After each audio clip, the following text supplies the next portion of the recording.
చేతుల పాశమని అంటాడు. వర్ధిల్లాలి బహుజనుల ఐక్యత, వర్ధిల్లాలి భారత రాజ్యాంగం, వర్ధిల్లాలి భారత రిజర్వేషన్లు, వర్ధిల్లాలి బహుజనుల ఐక్యత.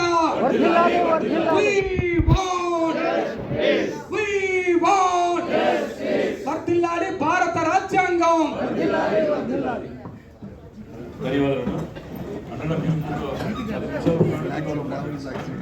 అదేవిధంగా ఈ కార్యక్రమానికి ఇచ్చేసినటువంటి చిన్న శ్రీశైలం యాదవ్ గారు కూడా వాళ్ళు కొంత ఎమర్జెన్సీ ఉన్నారు కాబట్టి ఈ యొక్క బీసీనే ఈ రాజ్యానికి అంటే ఈ రాష్ట్రానికి రాజ్యాంగం లోపల మనకు రిజర్వేషన్స్ కావాలని ఒక మౌలికమైనటువంటి స్వభావాలు ఏవైతున్నాయో మౌలికమైన సూత్రాలు కావచ్చు, ప్రాథమిక హక్కులు కావచ్చు, అన్ని అంశాలను మేళవించి నిర్మించినటువంటి రాజ్యాంగాన్ని కూడా ఈరోజు దాన్ని రద్దు చేసినటువంటి పరిస్థితులుగా కనబడుతున్నాయని చెప్పి కొన్ని పార్టీలు కూడా ఆరోపణలు చేస్తూ ఉన్నాయి.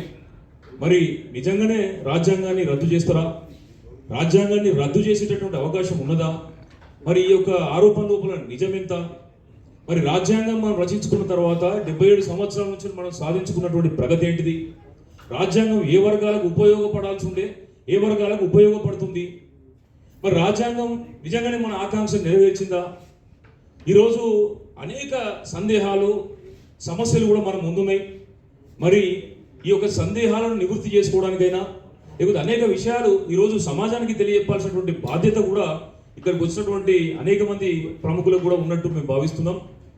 ఎందుకంటే ఒక మంచి సబ్జెక్టు, అసలు రాజ్యాంగం ఏ కారణాలతో రచించుకున్నాం, రాజ్యాంగం యొక్క ప్రయోజనాలు ఏంటిది, రాజ్యాంగం యొక్క ప్రయోజనాలు నెరవేరుతున్నాయా లేవా అనేటటువంటి అంశాన్ని ఈరోజు మనకు రాజ్యాంగ నిపుణులు, ఏదైతే రాజ్యాంగానికి మూల స్తంభమైనటువంటి పార్లమెంట్లో కూర్చున్నటువంటి పార్లమెంట్ సభ్యులు, మాజీ పార్లమెంట్ సభ్యులు, అసెంబ్లీ సభ్యులు, లేదా మాజీ శాసనసభ్యులు, వీళ్ళంతా కూడా ఇక్కడికి చేరుకొని ఆ యొక్క సబ్జెక్ట్ మీద మనకు ఏదైతే సందేహాలు ఉన్నాయో సందేహాలను నివృత్తి చేయడానికి ఈరోజు మనందరికీ కూడా వాళ్ళు సమయం ఇచ్చినందుకు వాళ్ళందరికీ కూడా ఇక్కడ చేరుకున్నటువంటి వాళ్ళందరికీ కూడా మనందరి తరఫున ఒకసారి చప్పట్లతో వాళ్ళందరికీ కూడా మనము మన యొక్క సంతోషాన్ని తెలియపాల్సిగా కోరుతున్నాం.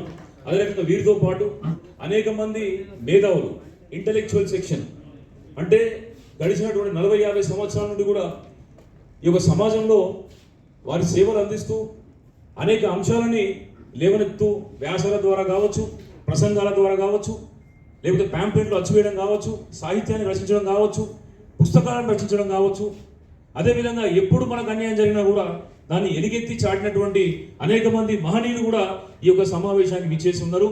మనకు నారగోని గారి గురించి మనము తెలియనటువంటి బీసీ నాయకులు ఉన్నారు. సార్ 2 రాష్ట్రాలలో కూడా అనేక కార్యక్రమాలు నిర్వహించడంతో పాటు సార్ ఏంటంటే అనేక పుస్తకాలు కూడా బీసీలను చైతన్యవంతం చేసేటటువంటి విధంగా, దళితులను చైతన్యవంతం చేసేటటువంటి విధంగా కూడా వాళ్ళు అనేక పుస్తక రచన కూడా చేసిండ్రు. వారు కూడా ఉద్యోగాన్ని రాజీనామా చేసి మరి ప్రజాక్షేత్రంలోకి వచ్చిండ్రు. అదే రకంగా రామకృష్ణ గారు ఉన్నారు. ఇలా సంఘ సంస్కర్తలు ఎంతో మంది కూడా మనకు ఆద్యులైనటువంటి అంబేద్కర్ గారు, పూలే గారు, పెరియార్ రామస్వామి నాయకర్ లాంటి యొక్క మహనీయులను స్ఫూర్తిగా తీసుకొని ప్రయాణం ప్రారంభించినటువంటి వ్యక్తులు వాళ్ళు ఉన్నారు. అదే రకంగా మనతో పాటు జర్నలిస్టులు, ఈ సమాజానికి దిక్సూచి అంటే దిశ నిర్దేశించేటటువంటి జర్నలిస్టులు కూడా మనతో పాటు ఉన్నారు. ఆ జర్నలిస్టు వర్గం నుంచి ఒక ఆణిముత్యమైనటువంటి మన అన్న ప్రముఖ విశ్లేషకులు జర్నలిస్టు శ్రీమాన్ తులసి గారు కూడా ఈరోజు ఈ యొక్క కార్యక్రమానికి అనుసంధానం చేయడానికి, అదే రకంగా దీన్ని నిర్వహించడానికి కూడా మనకు సమయం ఇచ్చిన వారికి కూడా ఒకసారి చెప్పడంతో మనందరం కూడా మన యొక్క సంతోషాన్ని తెలియాల్సిన కోరుతున్నాం. ప్రధానంగా డిస్కషన్ ఏంటంటే ఈ యొక్క రాజకీయ పార్టీలు గడిచినటువంటి 77 సంవత్సరాల నుంచి ఏ విధమైనటువంటి విధానాలను కొనసాగించినాయి, అందులో ఉన్నటువంటి లోపాలేంది, ప్రతి ఒక్క రాజకీయ పార్టీ కూడా వాళ్ళ విధానాన్ని సమర్థించుకునే ప్రయత్నం చేస్తుంది. మరి ఈ క్రమంలో వాళ్ళని ప్రశ్నించేటటువంటి అవకాశం కూడా ఈ సామాజికవేత్తలకు, జర్నలిస్టులకు కూడా ఉంటుంది. కాబట్టి ఈ రోజు మనం ఏర్పాటు చేసినటువంటి కార్యక్రమంలో ఇంటరాక్టివ్గా ఉంటుంది. ఎవరైనా కూడా దయచేసి ఏదైనా ప్రశ్నలు ఉన్నా కూడా దాన్ని వ్యక్తిగతంగా తీసుకోకుండా మన సమాజ అభివృద్ధి కోసం మాత్రమే ఉపయోగపడే అంశాలుగా స్వీకరించి ఒక సహృద్భావంతో, ఎందుకంటే మనందరం కూడా అణగారిన వర్గాలు, అట్టడుగు వర్గాలు, వెనుకబడ్డ వర్గాలకు సంబంధించినటువంటి బిడ్డలం కాబట్టి మనం సిస్టమ్ని బెటర్ చేసుకుంటేనే మన దేశం కూడా ఏది సమాజం లోపల ఎదిగినటువంటి దేశంలో తయారవుతుంది. మనం కూర్చుంటాం, మనం 3-4 గంటలు కూర్చోవచ్చు. మనం యువ నాయకులు, అదే రకంగా రాజ్యసభ సభ్యులు గాలి అనిల్ కుమార్ యాదవ్ గారు, ఎం అనిల్ కుమార్ గారిని మాట్లాడాల్సిందిగా కోరుతా ఉన్నాం. సమాజం పట్ల ఏదైనా మాట్లాడాలనుకున్నా కూడా ఏ విధంగా పరిస్థితులు ఉన్నాయో మనందరికీ తెలుసు. ఇలాంటి వాయిస్ని కూడా వినడానికి మాలాంటి మేమందరం కూడా యువకులం, మేమందరిని చూసి పెరిగిన వాడిని ఇన్స్పిరేషన్, మీ అందరి అరుగపరుస్తారు వీళ్ళందరినీ, మీ అందరూ నా ఇన్స్పిరేషన్ లాంటి వాళ్ళు.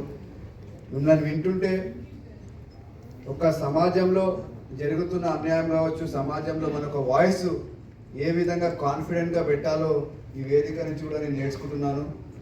నాకు ముఖ్యంగా మా నాయకుడు రాహుల్ గాంధీ గారు కావచ్చు, రేవంత్ రెడ్డి గారు కావచ్చు, కాంగ్రెస్ పార్టీ ముఖ్యంగా నాకు ఈ అవకాశం ఇచ్చిందంటే ఒక బీసీ బిడ్డగా వాళ్ళకి ఎప్పుడు కూడా కృతజ్ఞతలు, ధన్యవాదాలు తెలియజేస్తాను.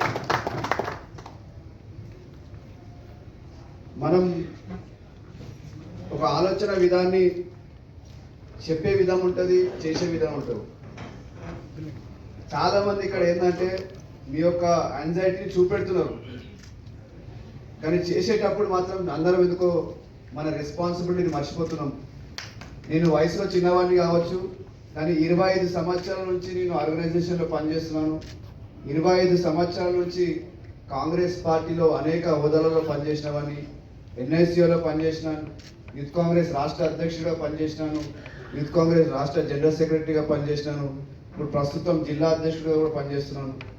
కానీ ఏనాడు కూడా పార్టీ నన్ను అరే బీసీ అని ఆలోచించి నాకు చేయలేదు. అరే అనిల్ కుమార్ యాదవ్ అనేటువంటి కష్టపడుతున్నాడు, కష్టపడి పని చేస్తున్నాడు, ఒక సిద్ధాంతాలు పట్టి పార్టీకి లాయల్గా పనిచేస్తున్నాడు అని చెప్పి నాకు ఐడెంటిఫై చేసి రాహుల్ గాంధీ గారు, రేవంత్ అన్న గారు నాకు ఒక అవకాశం ఇచ్చారు.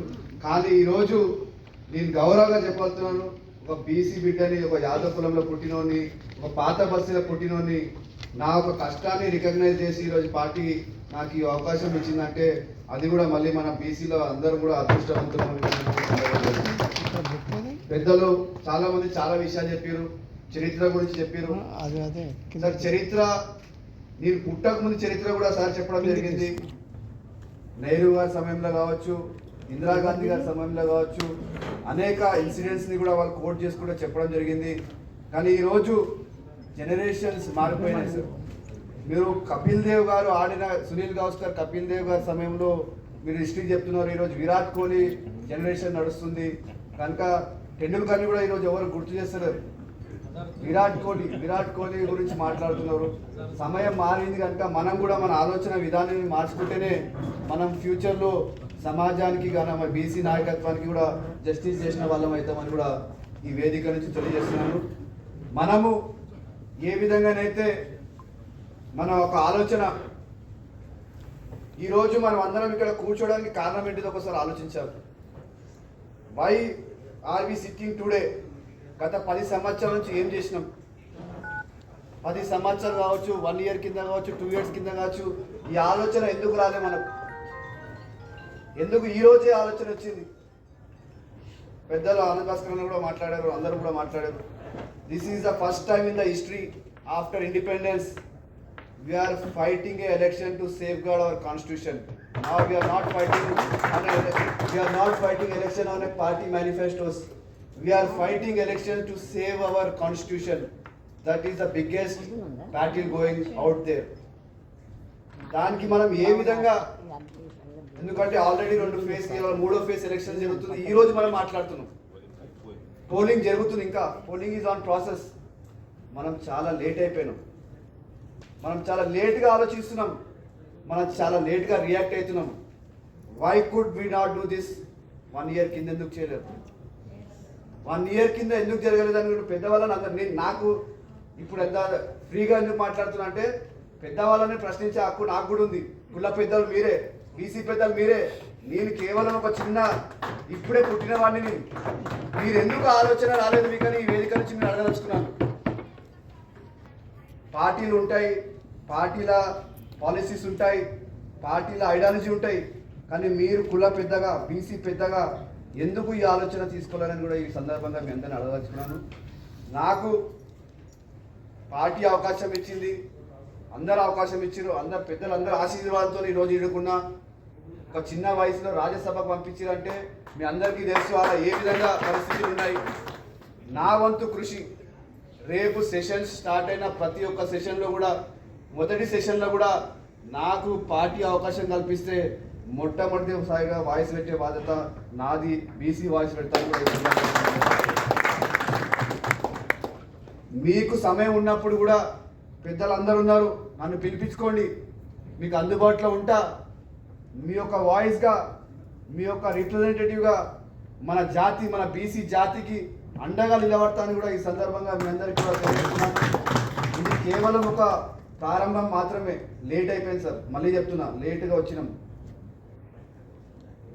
కానీ అట్లీస్ట్ ఇప్పటి నుంచైనా మనకు జస్టిస్ దొరికిన వరకు, రేపు రిజల్ట్స్ ఎట్లా వస్తాయి, ఎక్కడ పోతే, ఏ పార్టీకి వస్తాయి, ఏ పార్టీకి పోతే పక్కన పెడితే, ఏ కాజ్ అయితే మనం తీసుకున్నామో ఆ కాజ్ని మొత్తంగా ఫుల్ఫిల్ అయ్యే వరకు మీరు అందరూ ఇదే విధంగా పోరాటాలు చేయాలని కూడా ఈ వేదిక నుంచి మీ అందరినీ కూడా కోరుతున్నాను.